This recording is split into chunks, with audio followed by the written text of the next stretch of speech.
Bienvenidos a Misterios y Milagros del Padre Pío, un espacio donde exploraremos la vida, las enseñanzas y los milagros de este santo excepcional. Acompáñanos en cada video para descubrir testimonios de fe, historias conmovedoras y el legado espiritual del Padre Pío. Durante siglos, la llegada de un nuevo Papa al trono de Pedro ha estado rodeada de misteriosas señales. ¿Cuáles han sido las profecías que anunciaron la llegada de Francisco? En el siglo XII, el arzobispo católico Malaquías de Armagh, hoy conocido como San Malaquías, cayó en trance y vio una línea de reinos papales a partir de Celestino II, el pontífice que reinaba en aquel entonces. Los fue nombrando e identificando con un lema desde el primero hasta el último, con bastante exactitud. El último era el número 112. Luego de él llegaría el fin. Benedicto XVI. Era el Papa 111. El 112 es Francisco. De ahí que muchos piensen que él es el Papa del fin del mundo. Cuando Francisco subió al balcón y antes de saludar y pedir al pueblo de Dios que rece por él, mis hermanos cardenales fueron a buscarlo casi al fin del mundo. Y aquí estamos. ¿El fin del mundo es casualidad? ¿O Francisco solo se refería a la gran distancia entre Roma y Buenos Aires? Pero Malaquías no fue el único que une la llegada de Francisco al Vaticano con el fin del mundo. En el siglo XVI, el médico y consultor astrológico Michel de Notre Dame, más conocido como Nostradamus, predijo la llegada de un hombre de color con mucho poder en el siglo XXI que anunciaría el fin de los tiempos. Al principio habrán enfermedades mortales como advertencia, luego habrán plagas, morirán muchos animales, habrán catástrofes, cambios climáticos y finalmente empezarán las guerras e invasiones del Rey Negro. En la Edad Media, esto fue interpretado como la llegada de un Papa Negro, ya que en aquellos años el sumo pontífice era el hombre con mayor poder en el Rey Negro. ¿Pero por qué Francisco sería el Papa Negro? Para muchos, la respuesta está en el origen jesuita de este Papa, y lo relacionan con el color de la sotana que usan los miembros de su orden. Si están buscando profecías, la profecía que más me gusta es que en 1960, un ex sacerdote de Australia llamado Morris West, un popular novelista, escribió un libro Las sandalias del pescador, las sandalias por San Pedro. La analogía a lo que predijo a mediados de los 60 es que habría un papa de Europa Oriental. Y al final de su vida, en 2002 o 2003, Maurice West publicó otro libro llamado Eminencia. Y en Eminencia nuevamente hablaba sobre una elección papal. ¿Y qué fue lo que predijo? Que un argentino iba a ser papa. Así que si quieren una profecía, aquí la tienen. Otros van más allá y hablan de la relación de los jesuitas con el poder a través de los tiempos. El superior de esta orden se le conoció como el Papa Negro, por el poder que tenía dentro de la compañía, poder que se extendía hasta aquellos lugares donde los jesuitas llegaban para realizar su tarea evangelizadora. Esto muchas veces inquietaba a los gobernantes de aquellos reinos y países, que veían en los jesuitas un peligro de un poder latente dentro de su propio poder. Fueron muy cuestionados y criticados. Napoleón habló de ellos en sus memorias y advirtió: los jesuitas son una organización militar, no una orden religiosa.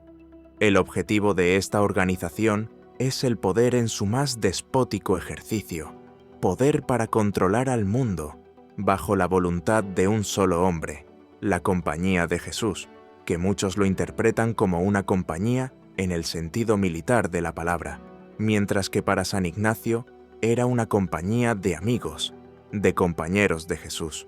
Hoy un jesuita está al frente de la Iglesia Católica. Francisco es el líder espiritual de 1.200 millones de fieles en todo el mundo. Sin dudas, esta es una situación de poder concentrada en un solo hombre, como advirtiera Napoleón. ¿Quiénes son los jesuitas? ¿De dónde provienen? ¿Cuál es su origen? a través de la historia, mitos y leyendas, rodearon a esta orden desde que en 1540 los fundara Ignacio de Loyola. Fueron fundados con una innovación, que no eran monjes mendicantes, sino como si fuese el brazo armado de un ejército, están en el frente de batalla. Hay un cuarto voto que los jesuitas toman al concluir su formación. Toda vez que el Papa, directamente o a través de nuestros superiores, desee darnos una misión, un encargo, una tarea a la compañía, nosotros debemos estar bien listos para obedecer, sin hacer preguntas, partir de inmediato y tratar de hacer con todo nuestro corazón lo que el Papa nos pide. Por esta lealtad incondicional, al Papa fueron llamados los soldados de Dios. Como Ignacio de Loyola sabía que el Papa podía enviarlos a misionar a los lugares más recónditos del planeta, pensó que quien integrase su orden debería estar muy bien preparado. Buscaba a la gente que era toda católica, como él, a los que estaban lejos, a los que no lo conocían. San Ignacio fundó esta orden para poner a disposición de la Iglesia y en particular del gobierno, en manos del Santo Padre, a un grupo de religiosos, de sacerdotes, que estuviesen bien preparados, que tuviesen una espiritualidad sólida, una buena formación cultural para poder ser enviados a cualquier lugar donde el Papa considerase que fuese útil para la Iglesia. El conocimiento ocupó desde los comienzos de la orden un lugar importante en la formación de un jesuita. Francisco, por ejemplo, habla varios idiomas y su formación incluye, entre otros, estudios superiores de filosofía, humanidades, ciencias y teología. Era gente intelectual y han tenido un grandísimo protagonismo en la Contrarreforma, que se dice. Pero además del conocimiento, el misionero jesuita debía saber enfrentar a las duras condiciones de las tierras remotas a las que podía ser enviado para evangelizar. Para ello se preparaban con una estricta disciplina y practicaban una vida ascética y austera. En el caso de la Compañía de Jesús en particular, es importante la orientación apostólica. Es decir, que no se trata de un instituto religioso, de una orden religiosa contemplativa dedicada fundamentalmente a la oración, sino de una orden religiosa hecha propiamente para el apostolado. Los jesuitas han llegado con su trabajo evangelizador a los lugares más remotos del mundo, allí donde el Papa creía necesaria su presencia. Por sus aulas pasaron personalidades tan dispares como Descartes, Fidel Castro, Calderón de la Barca, Cervantes, entre otros. Actualmente es la mayor orden religiosa católica masculina, con más de 17.000 miembros entre sacerdotes, estudiantes y hermanos. Educan a casi 3 millones de alumnos en el mundo. Mujeres y hombres saben que el que no camina sin dejar huella no sirve para nada. El Papa Francisco es un auténtico jesuita, y desde el primer momento de su papado, sus señales fueron de simpleza y austeridad.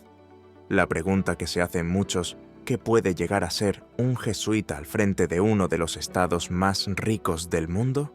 Y con esta pregunta se abren muchas más interrogantes. Creo que el mayor riesgo del Papa Francisco es no actuar sobre el escándalo de los abusos y no actuar sobre las prácticas de corrupción que ocurren dentro de la burocracia del Vaticano. Ahora, ¿soportará la Iglesia un cambio tan radical cuando es sabido que muchos de los que hoy recorren el Vaticano y rodean a Francisco confunden la humildad con la humillación y piensan que la riqueza es un signo de poder? Yo creo que una vez terminados los aplausos, comenzará también un momento difícil de resistencia interna. El Papa Francisco debe elegir muy bien a sus aliados y en quién confiar. Me pregunto cómo lo va a hacer, porque por un lado es un solitario, no ha sido un jugador de equipo en ese sentido. Entonces, ¿a quién va a elegir? ¿A quién elegirá como aliado? No es muy claro. La metamorfosis y la hipocresía son fuertes y grandes, y muchos competirán para complacerlo a él. Aun teniendo una historia pasada diferente, ¿puede este jesuita quedar peligrosamente encerrado en una jaula de oro como el Vaticano? ¿En el interior de la curia? Hay muchos monseñores que están felices de que ahora llegue un papa que se ocupe de la curia. Creo que la mayor resistencia proviene de aquellos cardenales y obispos que temen que la pérdida del poder imperial del papado pueda crear sacudones en la Iglesia Católica y pueda incluso reducir sus roles. Cuéntanos en los comentarios tú qué piensas. Gracias por acompañarnos en este recorrido de fe y esperanza. Si te ha inspirado este video, no olvides suscribirte, activar la campana de notificaciones y compartirlo para que más personas conozcan los milagros del Padre Pío. Nos vemos en el próximo video. Que Dios te bendiga.